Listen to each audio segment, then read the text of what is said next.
March 1945.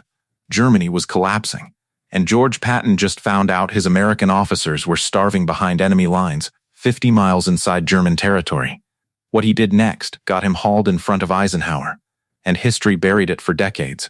Most people know Patton as the general who never stopped, the man who drove his Third Army across France faster than anyone thought humanly possible. Unstoppable. Relentless. The general other generals feared. But there's a chapter from the spring of 1945 that the history books don't lead with. A decision Patton made secretly, controversially, and at enormous human cost, that reveals something about who he really was underneath the helmet and the ivory-handled pistols. It begins not on a battlefield. It begins in a prisoner of war camp, in the dead of a European winter.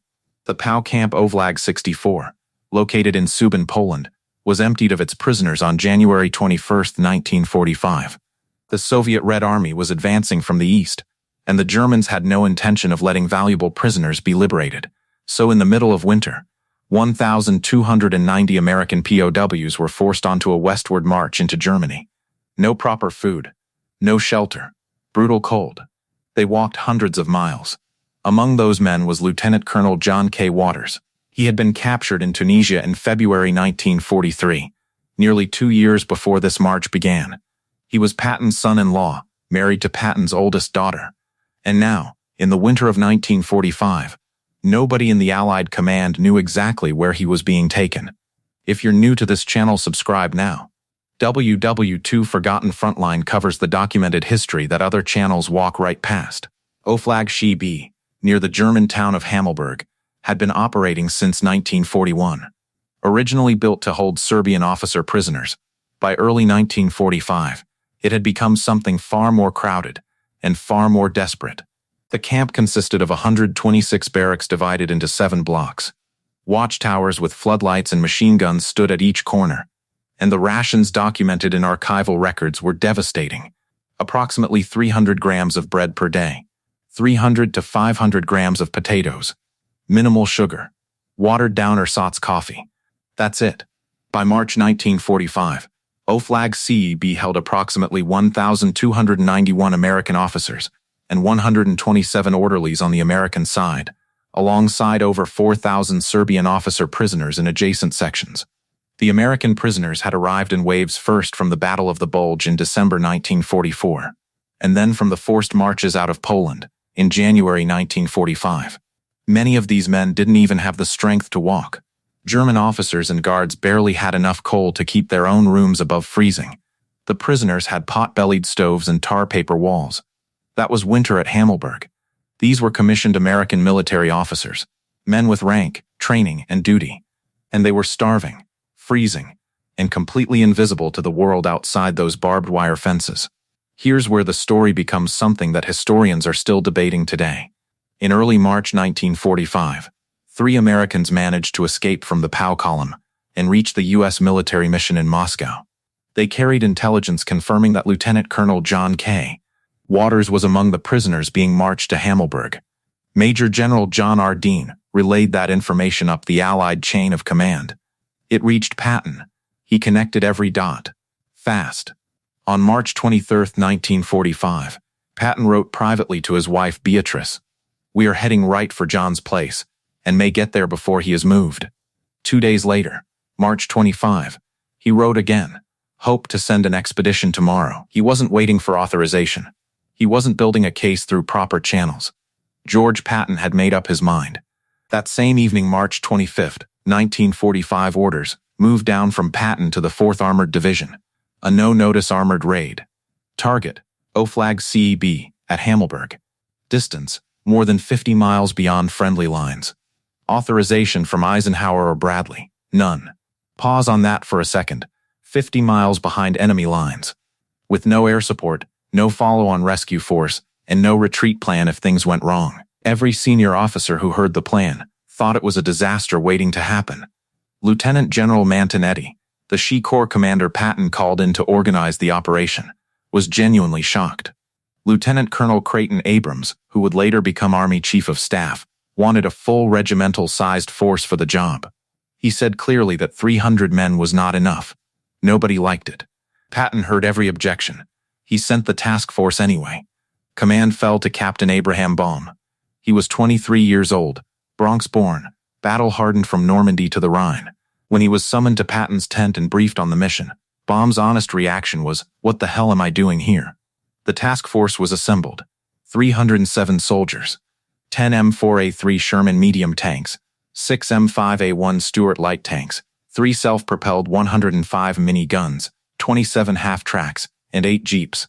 They had only 15 maps for 57 vehicles. Nobody knew the exact location of the camp. They would have to stop and ask locals along the way. There was one more problem nobody wanted to say out loud. The moment Task Force Baum left the American lines, a German spotter plane picked them up. The element of surprise, the only real advantage Baum had, was gone within hours. Like and subscribe to WW2 Forgotten Frontline right now, if this kind of deep verified history is what you've been looking for. On the evening of March 26, 1945, Task Force Baum rolled out. Their first major obstacle was the town of Aschaffenburg, where they immediately encountered heavy fire. Several vehicles were disabled. A Sherman tank went down. They pushed through anyway. They needed to cross the Saale River near the town of Gemden am Main to reach Hammelburg. The crossing was contested. German resistance was stiffening with every mile. Because the spotter plane had done its job, the enemy knew exactly where Baum's column was heading. By the afternoon of March 27, the task force was exhausted, low on fuel, and still taking fire. Then came the worst surprise of the journey. Just as they approached the camp, a veteran German Panzerger unit had set up 8 Elephants massive tank destroyers mounting 88 Tamim guns along the highway, leading directly to Oflag XIII-B. The Elephants opened fire on Baum's column. 2 medium tanks went down. A light tank, 5 half-tracks.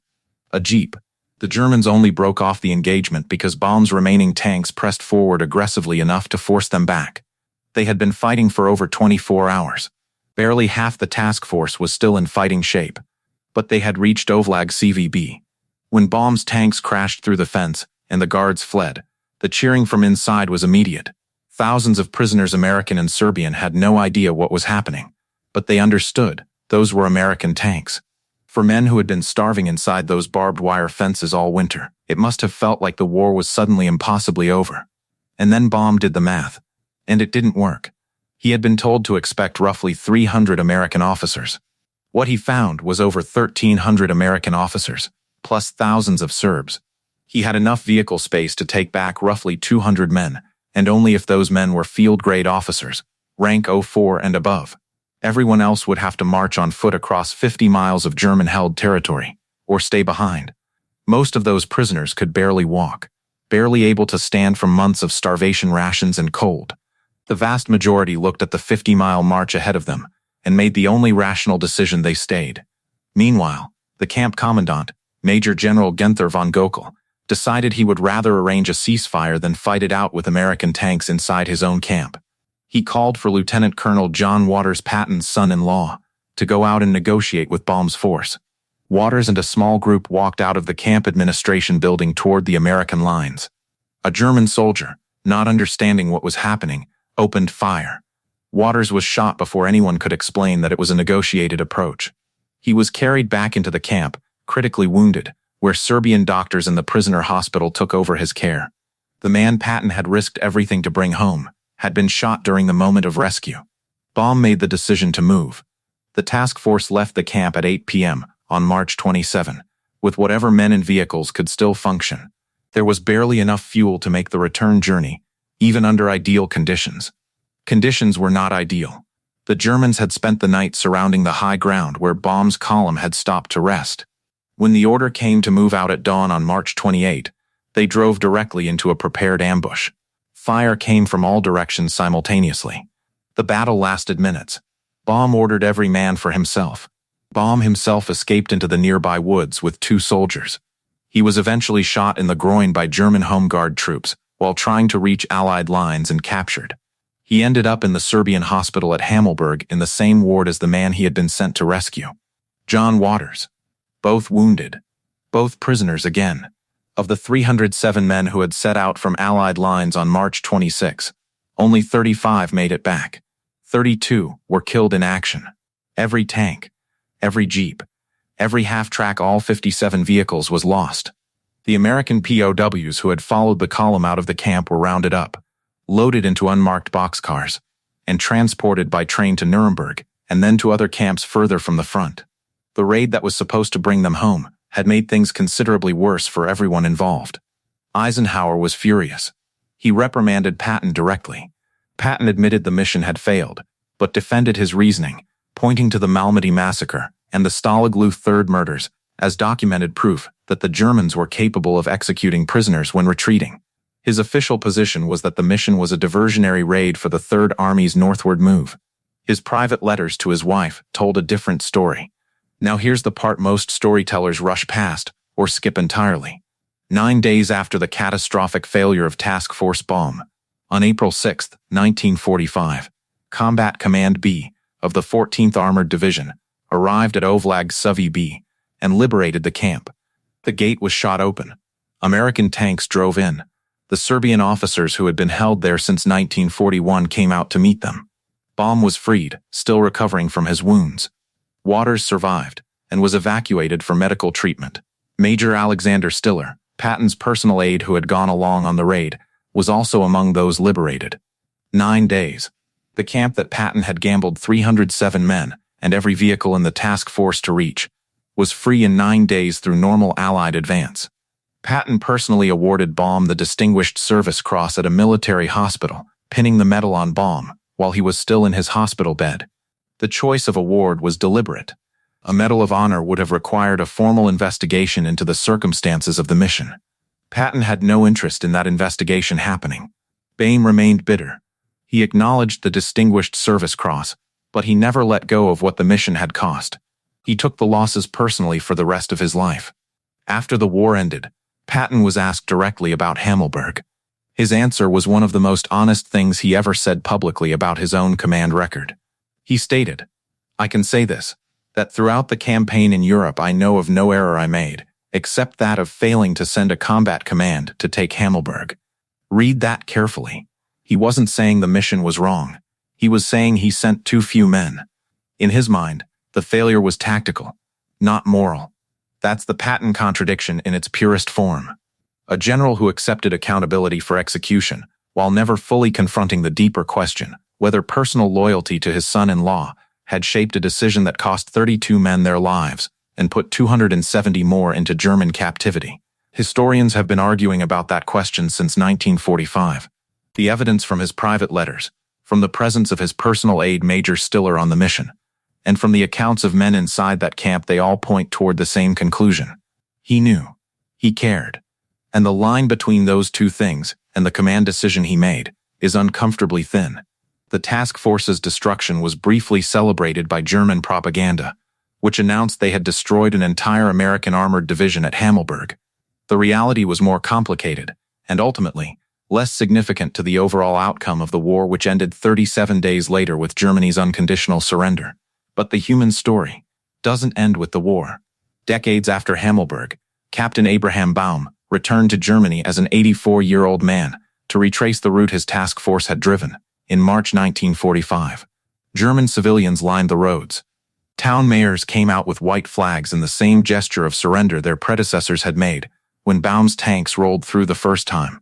Older Germans who remembered the actual events in 1945 crowded around his jeep.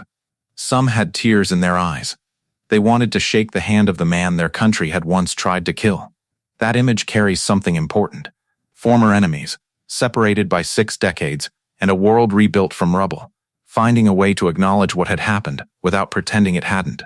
The men who were there on both sides they never forgot. Neither should we. If this kind of verified documented WW2 history is what you've been searching for, hit subscribe and the notification bell right now.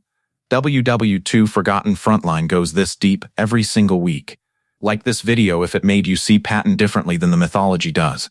And drop your thoughts in the comments below. Should Patton have sent Task Force Baum? Was it loyalty or recklessness, or is that even the right question? The debate has been going for 80 years. Let's hear where you stand.